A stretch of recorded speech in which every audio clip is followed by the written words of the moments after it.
મિત્રો last time આપણે આગલા લેક્ચરમાં કલીલ કણોના કલીલ સોલ બનાવવાની પદ્ધતિઓ અને કલીલ સોલના શુદ્ધિકરણની પદ્ધતિઓ ભણ્યા.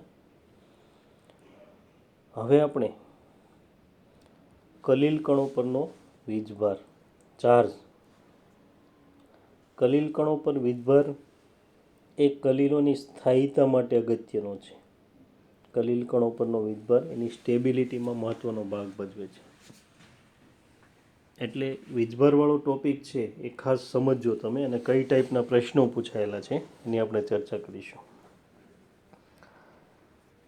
કલીલ કણો વિક્ષેપણ માધ્યમમાં ધન કે ઋણ આયનોના અધિશોષણને લીધે ધન કે ઋણ વીજભાર ધરાવે છે.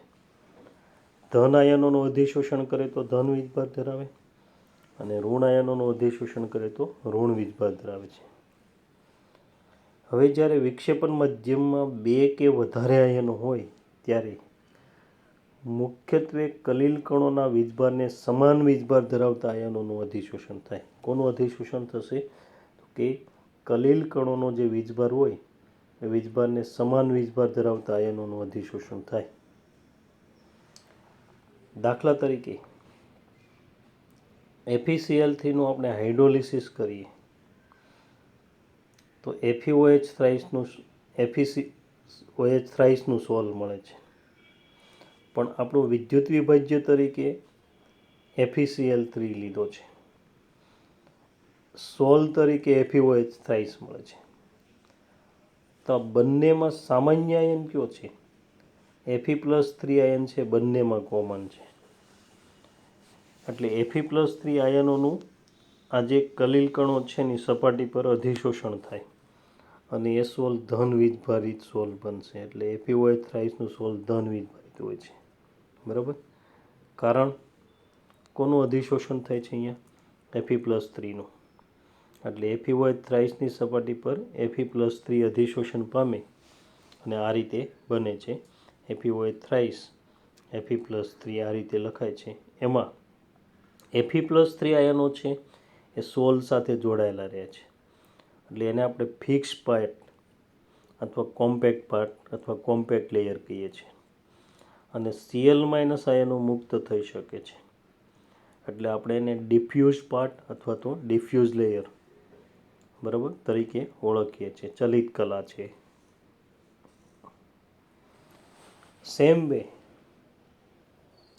H2S3નું જે સોલ છે એ નેગેટિવલી ચાર્જ હોય છે, ઋણ વીજભારિત હોય છે. એનું કારણ શું? તો પહેલાં તો H2S3નું સોલ કઈ રીતે બને છે એ આપણે અગાઉ આવી ગયું. દ્વિવિઘટનની પ્રક્રિયાથી બને છે.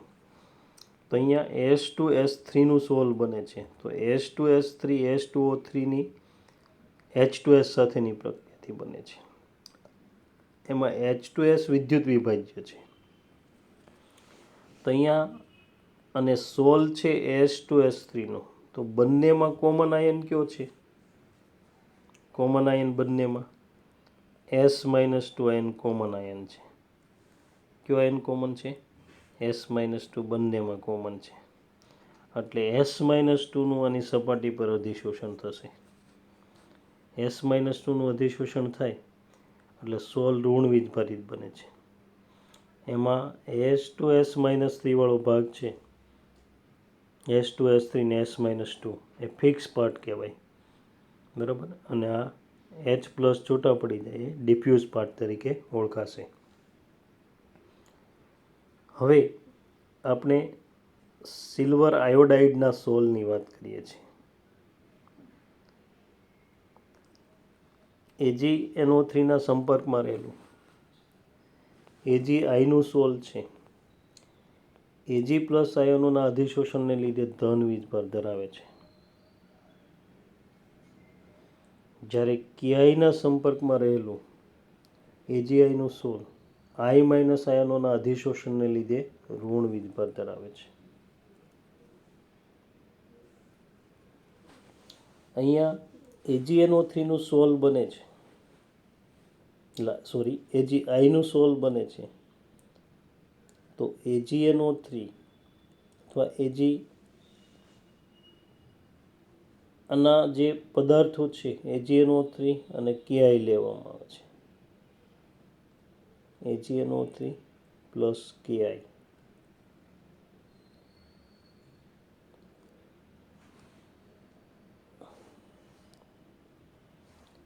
એટલે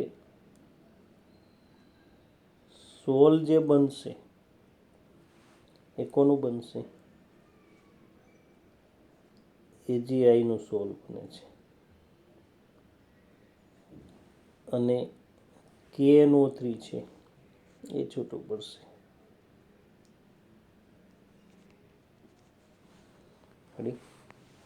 આ બંનેમાં આપણે 1:1 પ્રમાણ રાખીએ તો આ પ્રક્રિયા થઈ AgI બને. પણ એમાં સિલ્વર નાઇટ્રેટનું પ્રમાણ વધારે લઈએ. આ ખાસ ધ્યાનમાં રાખજો. સિલ્વર નાઇટ્રેટનું પ્રમાણ વધારે લઈએ તો વધારાનો AgNO3 પડ્યો રહેશે. હવે સોલ AgIનો છે અને AgNO3 છે તો બંનેમાં કોમન આયન Ag+ થશે. એટલે Ag+ નું આની સપાટી પર અધિશોષણ થઈ અને આ સોલ ધન વીજભારિત બનશે. Ag+ નું અધિશોષણ થવાને કારણે એને આપણે આ રીતે દર્શાવી શકીએ છીએ. બરાબર. AgNO3 વધારે છે એટલે Ag+ નું અધિશોષણ થઈ અને સોલ ધન વીજભારિત બને.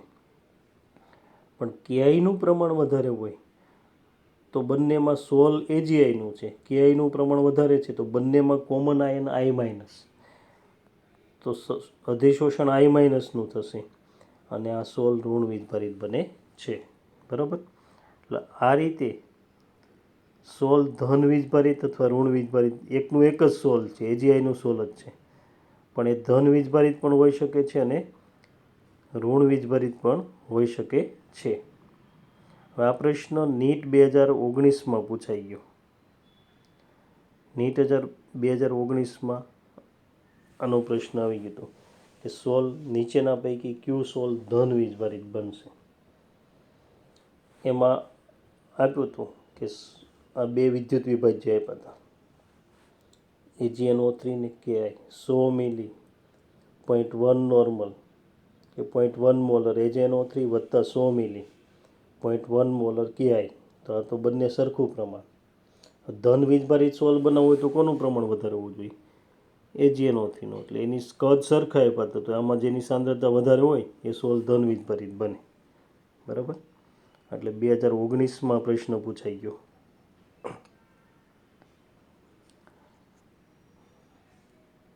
પછી સોલ ધન વીજભારિત કે ઋણ વીજભારિત બનશે એનો આધાર માધ્યમ પર પણ રહેલો છે. એસિડિક માધ્યમ, આલ્કલાઇન માધ્યમ એના પર રહેલો છે. દાખલા તરીકે SnO2 નું સોલ છે. SnO2 નું સોલ એ એસિડિક માધ્યમમાં Sn+4 આયનોના અધિશોષણને લીધે ધન વીજભારિત સોલ બને છે. કોનું અધિશોષણ થાય? Sn+4 નું. SnO2 છે એસિડિક માધ્યમમાં એમાંથી Sn+4 છૂટા પડે હોય તો ખરા જ. SnO2માં આપણે આમ સહસંયોજક સંયોજન હોય પણ ઓક્સિડેશન અવસ્થાની દ્રષ્ટિએ +4 ઓક્સિડેશન અવસ્થા લઈએ તો +4 Sn+4 આયનો બને. એટલે એનું ધન આયનનું અધિશોષણ થાય તો સોલ ધન વીજભારિત બને. એટલે Sn+4 નું એની સપાટી પર અધિશોષણ થઈને ધન વીજભારિત સોલ બનશે.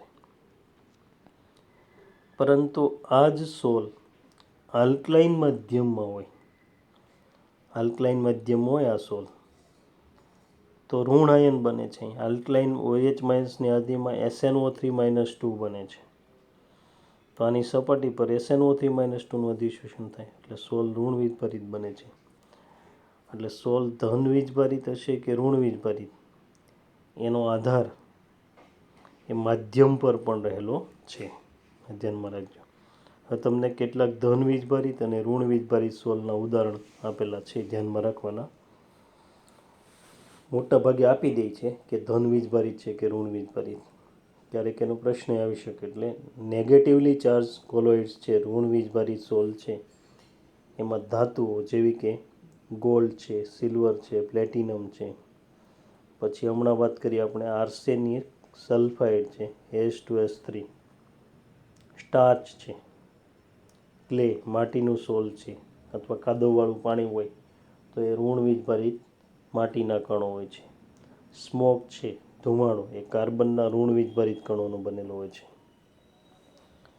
પોઝિટિવલી ચાર્જ કોલોઇડ્સ છે, એમાં ferric hydroxide FeOH thrice, aluminium hydroxide LOH thrice, zirconium hydroxide ZrOH thrice, પછી બેઝિક ડાઇસ, હિમોગ્લોબિન વગેરેનો સમાવેશ થાય છે. બરાબર, બેઝિક ડાઇ છે, હિમોગ્લોબિન છે વગેરે કેવા છે?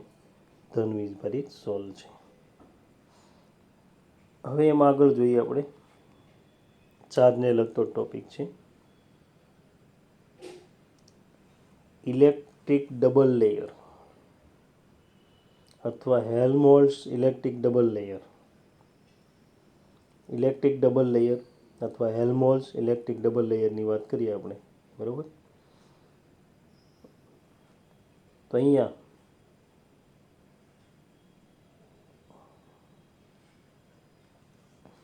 ધન કે ઋણ આયનોના અધિશોષણને લીધે કલીલ કણોની સપાટી પર વીજભાર ધરાવતું, એ ધન કે ઋણ હોય, વીજભાર ધરાવતું પ્રથમ સ્તર બને છે. બરાબર, અને આ સ્તર છે એ વિક્ષેપણ માધ્યમમાંથી વિરુદ્ધ વીજભાર ધરાવતા આયનોને આકર્ષે છે અને એની સપાટી પર એક બીજું સ્તર રચાઈ જાય છે. અને કલીલ કણોની આસપાસ વિરુદ્ધ વીજભાર ધરાવતા બે સ્તર બન્યા એ સંયુક્ત રીતે હેલ્મહોલ્ટ્ઝ ઇલેક્ટ્રિક ડબલ લેયર તરીકે ઓળખાય છે. Helmholtz electric double layer. પ્રથમ સ્તર કલીલ કણો સાથે જોડાયેલું રહે છે. એને ફિક્સ લેયર અથવા કોમ્પેક્ટ લેયર કહેવામાં આવે છે. જ્યારે બીજું સ્તર છે એ ચલિત સ્તર, એટલે કે ડિફ્યુઝ લેયર તરીકે, ચલિત હોય ડિફ્યુઝ લેયર તરીકે વપરાય છે અથવા મોબાઈલ લેયર તરીકે ઓળખાય છે. અને આ બે સ્તરો વચ્ચે વિરુદ્ધ વીજભારને લીધે વિદ્યુત સ્થિતિમાનનો તફાવત ઉદ્ભવે છે. અને ઇલેક્ટ્રોકાઇનેટિક પોટેન્શિયલ અથવા તો જેટા પોટેન્શિયલ કહેવામાં આવે છે. 2020માં જેટા પોટેન્શિયલનો પ્રશ્ન પૂછાઈ ગયો છે.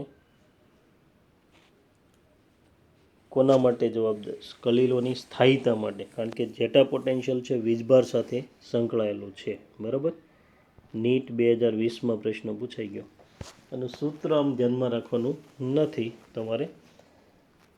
જેટા પોટેન્શિયલ Z બરાબર 4π∗u/d, જે ઈટા છે વિસ્કોસિટી કોએફિશિયન્ટ એટલે કે સ્નિગ્ધતા ગુણાંક છે. ડી છે ડાઇલેક્ટ્રિક કોન્સ્ટન્ટ ઓફ મીડિયમ, માધ્યમનો દ્વિધ્રુવીય અચળાંક છે. યુ છે velocity of colloidal particles when an electric field is applied, વિદ્યુત ક્ષેત્ર લાગુ પાડવામાં આવે ત્યારે કલીલ કણો છે એનો વેગ છે. હવે આને આપણે આ બાબત સમજાવીએ. માની લો કે આર્સેનિયસ સલ્ફાઇડનું સોલ બન્યું છે, S2S3.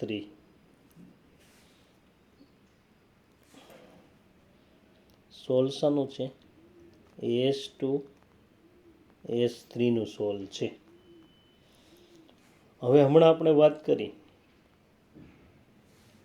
એ કઈ રીતે બને છે, તો કે S-2ના એની સપાટી પર અધિશોષણ થાય છે. S-2 એટલે આપણે એને ઋણ આયનને આ રીતે દર્શાવીએ તો ઋણ આયન છે એનું એની સપાટી પર અધિશોષણ થાય છે અને એને કારણે એક સ્તર બને છે. એના પર શું બને છે? સ્તર બને છે. આ રીતે ઋણ વીજભાર ધરાવતું એક અને સપાટી પર સ્તર બને છે. હવે શું થાય છે? આ એક સ્તર બન્યું જેને આપણે ફિક્સ લેયર અથવા તો કોમ્પેક્ટ લેયર તરીકે ઓળખીશું. શાના તરીકે ઓળખીશું? ફિક્સ લેયર અથવા કોમ્પેક્ટ લેયર. એ કલીલ કણો સાથે જોડાયેલું રહે છે, કોમ્પેક્ટ લેયર. હવે આ ઋણ વીજભારિત સ્તર છે એ વિક્ષેપણ માધ્યમમાંથી ધન આયનોને આકર્ષે છે. એટલે આની ફરતે એક ધન વીજભારિત સ્તર બને છે. ધન વીજભાર ધરાવતું એક સ્તર બને છે અહીંયા.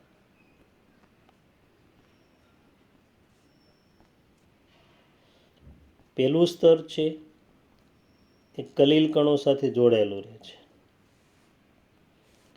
એટલે આપણે એને ફિક્સ લેયર અથવા કોમ્પેક્ટ લેયર કહીએ છીએ. બીજું સ્તર છે એ ચલિત હોય છે. એટલે આપણે એને ડિફ્યુઝ લેયર અથવા મોબાઈલ લેયર કહીએ છીએ. હવે આ બે સ્તરો છે વિરુદ્ધ વીજભાર છે. એટલે એની વચ્ચે વિદ્યુત સ્થિતિમાનનો તફાવત ઉદ્ભવે છે.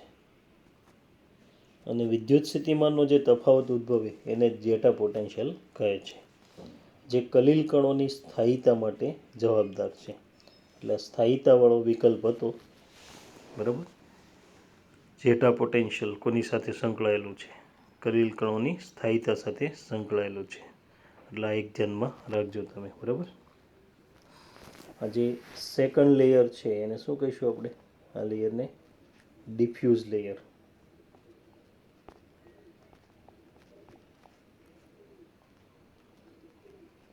ડિફ્યુઝ લેયર અથવા તો મોબાઈલ લેયર તરીકે ઓળખવામાં આવે છે, બરાબર. તો આ કલીલ કણો પરના વીજભારની વાત કરી. હવે ત્યાર પછી છે આપણે કલીલ સોલના ગુણધર્મો, એની પ્રોપર્ટીઝ. કલીલ સોલના ગુણધર્મોની વાત કરીએ આપણે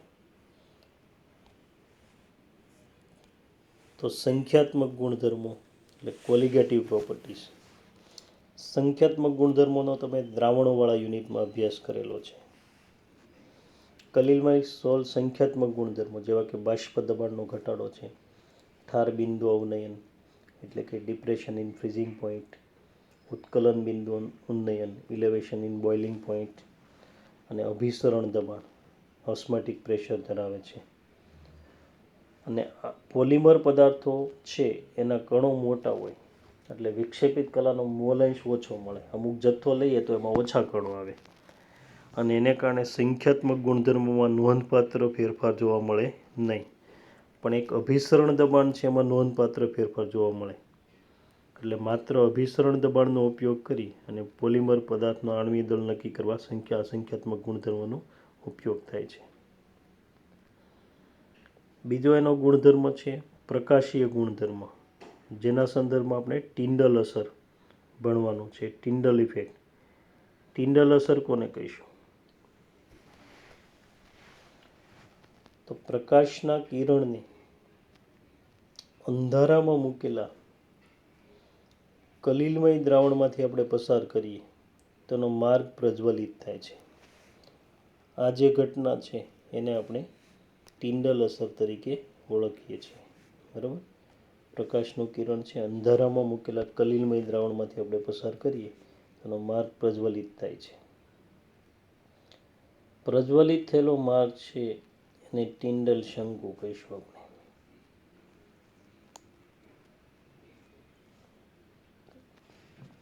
કલીલમય સોલ છે. કલીલમય સોલ છે એમાં શું હશે? કલીલ કણો.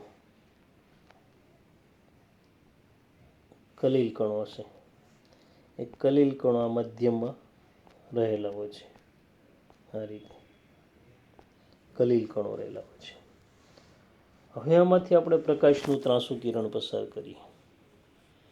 માની લો કે આ રીતે આપણે પ્રકાશનું ત્રાંસું કિરણ પસાર કરીએ છીએ તો કલીલ કણો સાથે અથડાય છે. કલીલ કણો સાથે અથડાય એટલે એનું પ્રકીર્ણન અથવા વિખેરણ પામી જાય છે. આમ વિખેરણ પામી જાય છે અને એનો માર્ગ પ્રજ્વલિત થાય છે. એટલે શંકુ આકારનો થાય છે. તો આ જે ઘટના છે એને આપણે શું કહીએ છીએ? ટિન્ડલ અસર કહેવામાં આવે છે. હવે ટિન્ડલ અસર ક્યારે જોવા મળે? તો કેટલીક શરતોનું પાલન થાય. આ શરતોનું પાલન થાય તો ટિન્ડલ અસર જોવા મળે છે. આનો પ્રશ્ન JEEમાં પૂછાઈ ગયો. કઈ શરતો? તો વિક્ષેપિત કલાના કણોનો વ્યાસ એ ઉપયોગમાં લીધેલા પ્રકાશની તરંગ લંબાઈ કરતાં ઘણો ઓછો ન હોવો જોઈએ.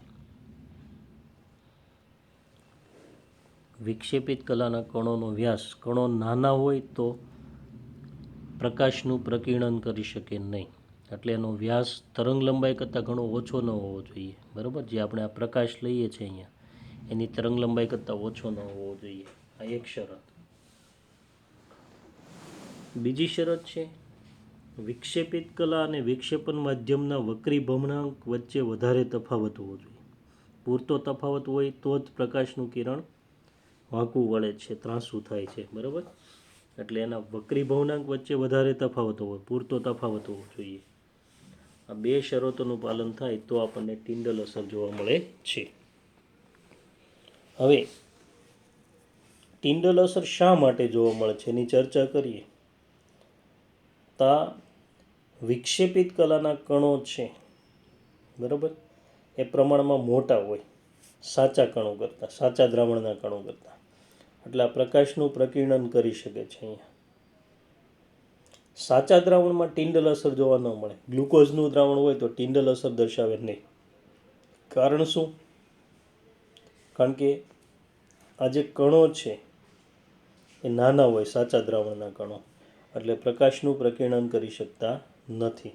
એટલે એમાં ટિન્ડલ અસર જોવા મળતી નથી. એટલે ટિન્ડલ અસરની વાત કરીએ આપણે. હવે ટિન્ડલ અસર છે, આ બે શરતો ધ્યાનમાં રાખજો, એના પ્રશ્નો પૂછાઈ ગયા છે.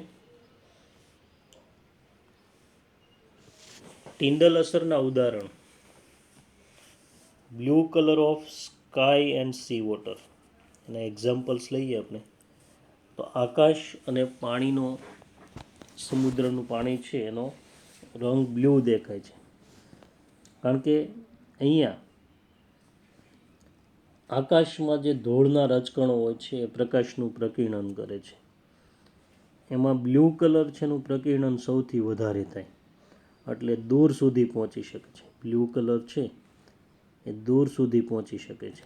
અને એને કારણે આકાશ, એ જ રીતે સમુદ્રના પાણીમાં જે કણો હોય છે, કલીલ કણો, એ એનું પ્રકીર્ણન કરે છે. અને બ્લુ કલરનું પ્રકીર્ણન સૌથી વધારે થતું હોવાથી એ બ્લુ કલરનું દેખાય છે, દૂર સુધી પહોંચે છે અને આપણે જોઈ શકીએ છીએ. પછી વિઝિબિલિટી ઓફ કોમેટ્સ, ટેલ ઓફ કોમેટ્સ, ધૂમકેતુની પૂંછડી દેખાય છે. કારણ કે ધૂમકેતુ હોય છે એમાં એની પૂંછડીમાં વાયુઓ, ધૂળના રજકણો વગેરે હોય એ પ્રકાશનું પ્રકીર્ણન કરે છે. પછી અને દૂર સુધી પહોંચી શકે છે. Light thrown from a projector in cinema hall. Cinema હોલમાં પ્રોજેક્ટરમાંથી લાઇટ ફેંકવામાં આવે તો વચ્ચે પટ્ટો દેખાય છે. ઓરડામાંના ધૂળના રજકણો છે પ્રકાશનું પ્રકીર્ણન કરે છે, એટલે આપણને એ દેખાય છે. અને appearance of dust particle in semi dark room. Semi dark room હોય, ઓરડામાં છતમાં જો કાણું હોય અને ત્યાંથી પ્રકાશ આવતો હોય તો એ આપણને પટ્ટો દેખાય છે. અને એમાં આપણને ધૂળના રજકણો જોવા મળે છે, કારણ કે ત્યાંથી પ્રકાશનું પ્રકીર્ણન થાય છે, એટલે એમાંથી પ્રકાશ આવતો હોય એવું લાગે છે. એના ઉપયોગો જોઈએ. હવે અલ્ટ્રા માઇક્રોસ્કોપની બનાવટમાં સિદ્ધાંતનો ઉપયોગ થાય છે. પછી ફાઇન્ડિંગ હિટ્રોજેનિટી ઓફ સોલ્યુશન, માધ્યમની વિષમાંગતા નક્કી કરવા માટે. એટલે કે એનો મિનિંગ જ એ થાય છે કે in making distinction between a colloidal and true solution, કલીલમય અને સાચા દ્રાવણ વચ્ચેનો ભેદ પારખવા માટે. કારણ કે સાચું દ્રાવણ હોય તો ટિન્ડલ અસર દર્શાવે નહીં, જ્યારે કલીલમય દ્રાવણ ટિન્ડલ અસર દર્શાવશે. એટલે કે વિષમાંગ દ્રાવણ હોય, હિટ્રોજીનિયસ હોય, એટલે કલીલમય દ્રાવણ ટિન્ડલ અસર દર્શાવે. સાચું દ્રાવણ સમાંગ હોય, એ ટિન્ડલ અસર દર્શાવશે નહીં. બરાબર, તો આટલા ટોપિકને આપણે ચર્ચા કરી. બાકીના બે ગુણધર્મો છે આપણે કલીલમય સોલના, એ આપણે નેક્સ્ટ ટાઈમ લઈશું.